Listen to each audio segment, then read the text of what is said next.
Welcome to my virtual classroom for basic economics. As I was planning my virtual classroom, I selected the specific materials based on my current students and some of the materials we already use within the classroom when studying economics, whether it be the readings or the videos. While selecting the materials, I wanted my course to align closely with the Common Core standards while still giving students access to a variety of internet resources and applications.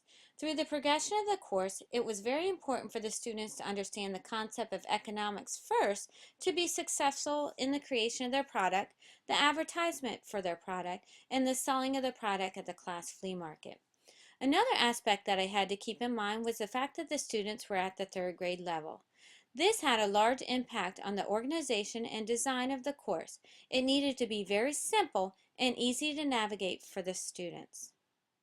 As you can see, we're starting on the home page here, which tells us the title of the course, which is Basic Economics. It also has key important sections for the students to pay attention to. Here's the announcements, which lets you know anything that the teacher has to post or as far as the test or comments about what's going to be going on for the week. Here's a task section that allows the students to see what tasks are due that week, anything that's new for the course, and a to-do list with the selected dates on the far side there. So from this home page, if you look over here, here's a navigation sidebar for the course. This allows you to access any page for the course just from this sidebar over here. So let's go ahead and start with the first section, which is the teacher staff information. Go ahead and click on that. It's going to take you to information about myself, tell a little bit about myself, as well as my email, work number, classroom number, and any office hours that they can stop by to ask questions that they may have about the course. So from here, if you click up here, and I'm not going to open it, it'll go ahead and show you a picture of me so they can see what I look like and they're familiar with who I am before they come and visit here. So from here, let's go ahead to the syllabus section. If you click on this, it tells you the name of the course again, which is Basic Economics, and you can click right here on the Basic Economics syllabus and it will open. So if you look at the syllabus real quick, it provides all the education information again at the top there. Lets them know that we have no textbook for the class and that they'll be relying on the internet for this. Kind of tells them what the class is about, then lets them know exactly what the standards are for the class, whether it be social studies, then it goes into our technology. And then it lets them know a little bit about the objectives and their assessment and how they're going to be evaluated within the class. And then the bottom part there tells them how they're going to go ahead and be graded here. So from the syllabus page, we can go ahead and go back to the navigation bar and go where the start here, and this is where they're going to begin at the beginning of the course. And from this, they're provided with a link which will take them directly to the discussion board, and for this beginning of this course, they've got an introduction discussion, which asks them to kind of introduce themselves and tell a little bit about their comfort level with economics and use of technology. So if we go ahead and click on that, you'll notice that it takes them to the discussion board here, which has an area here that they can ask each other questions throughout the course, as well as asking me questions, and I check that quite often. So here's our introduction discussion. It tells the kids what they're supposed to ask, answer for that week. If you notice, it tells how many total posts there are, how many posts that you have not read, and it also lets you know how many people are doing the discussion post. So if you look here, this discussion board has the post for the entire course. Alright, so from the navigation page, we can go ahead and go back to the navigation bar over here. Let's look at the discussion board here. This is the same discussion board that we looked at before, and once again, as I told you, there are the discussions for the entire length of the course. So just from this discussion board, if we want to navigate to another page, we're going to go back to the navigation bar. And here, let's take a look at groups. Here I have a list of the groups for the course, and the students will be linked within a group, so they will know their group number. And just clicking on the group, if they open it up, this is the area that they're going to collaborate and create group projects. You know, each member is going to work and put forth the effort, and we're going to be able to track that. So this would be group area that students are going to be working on group projects. So from there, I thought about how to simply navigate and organize the information here. So I thought at the third grade level it would be easy if I broke it down into weeks, and you'll see there are 5 weeks. So let's go ahead and take a look at week 1. All right. Here we go. Starting with the basic information, it tells them what they're going to learn this week, and then it's going to go on and tell them their social studies standards as well as their technology standards. Here it tells them their weekly assignments and one little blurb there so they can keep track of everything that's due that week. And I also thought it would be simpler to have students have all the information on that first page as well.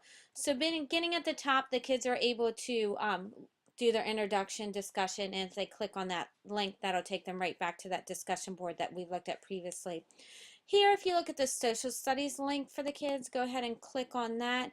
That's going to go ahead and take them to a website that I thought would be valuable on wants and needs, which is the key concept for week 1. So I have this as one of their readings for the week. I also have a reading and video page that they're going to go ahead and open up. If they click on that, that's going to give them all the reading and videos for the week. And this talking about community needs and wants, that's telling them that they're going to use the talking about community needs and wants discussion from earlier to create a table using the examples to show your information. So let's go ahead and take a look at that. If we click on that, that's going to allow the students to upload their assignment for the week and submit it. All right, so this is all the information for week 1. So let's go ahead and move on and look at week 2. Week 2 is set up in the same organizational pattern, starting with what they're going to learn about this week, their economic standards, technology standards, and what's due for the week here. So the first link here being the scavenger hunt discussion board, which if they click on the link, it'll take them back to that discussion board that we looked at earlier. Here we got the reading and video link for the week. Here's all the videos and reading that they will need to know for the week. If you notice here within week 2, I provided them with a website that leads them to some economic games, which will help them with the key concept for the week. You will notice here the assignments for the week. I accessed those through the link. The students will be taking a good and service test, and if they open that, that will give them the directions of the test and what they need to do, as well as submit the test there. The scavenger hunt link, if we open up on that, that'll take them to the area where they can submit their scavenger hunt for the week, telling them the point possible, and they can add comments and put their work in there. All right, so from week 2, let's go ahead and navigate to week 3. Once again, we're going to go to those navigation links on the left-hand side. So we're going to go ahead and open that.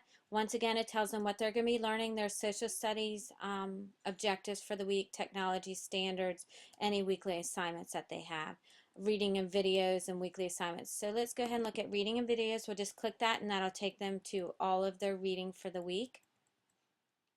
Okay. They've got a PowerPoint presentation here that they can view, as well as suggested readings for the week. Looking at the weekly assignments, let's go ahead and open that up. They're going to have a peer assessment where they're going to post some things and others are going to comment and assess what they had to do. So for this week, they had to watch videos about barter and trade and research a good from another country. So they also were suggested to read Look What Came From book series, might help them with this assignment. So they had to use clip art, label the good and country it came from, and write a brief description about the good and the need for the good within the country, as well as the trade value around the words. So let's go ahead and open that up. It's going to have the kids, they are going to have to upload their pictures, and their peers are going to comment on their pictures, and they also have to explain and why the United States trades with other nations. So this is kind of like a blog, but it's an assessment area. The second assignment is for the students to participate within a blog. So I'm going to go ahead and open that up for the students here. The blogs are broken down into groups.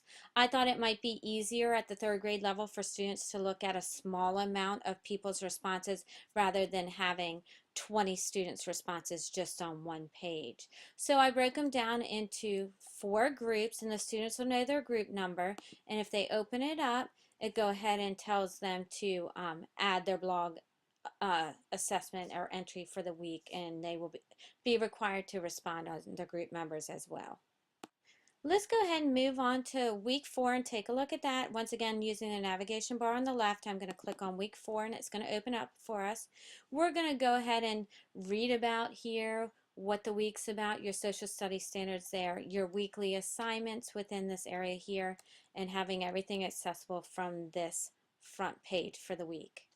When opening this week, you'll notice something a little bit different. I've included a learning module, which allows the student to access everything from within one page. So the students here are going to be learning about saving and spending. So this first part here provides them with a video to watch. So underneath that, I've got an article for them to read, an article for them to read, another article here, and here's where they can find some examples of the templates that they'll need for their assignment for the week. Moving on to week 5, same setup here, telling them what they're going to learn about their social studies standards as well as their technology standards here, weekly assignments. Within this, they're going to have a discussion board, and this link here will take them straight to the discussion board. They're going to have an advertisement project where they're going to have to work with their group members. So let me go ahead and open that up, and again, that's going to take us to that groups page where the students will be broken down into groups where they're going to collaborate and create their group project. So let's go ahead and go back to week 5. Moving down to the bottom there. As you notice on the bottom, they also have an economic test. And this test, once again, it'll read them directions and they'll be able to take the test and submit the test. Moving down the navigation bar here, I just have a few more things I'd like to share. I've got the library here. When you click on that link, that's going to provide the students with any of the valuable information that they're going to need for the entire course, any of the videos or articles that they're going to need. Under there is a help link that they can open up, and that's going to be able to help them with any issues that they might have. They can look up a frequently asked question or kind of find information from this. The resources tab here, I'm going to go ahead and open that up. That's going to provide them with all the information that I've used to provide them information for the course. So if they should have a question, they can access any of the articles, videos, or websites that I use there. Moving on, there's tools that the students can use to help them out, as well as Blackboard resources.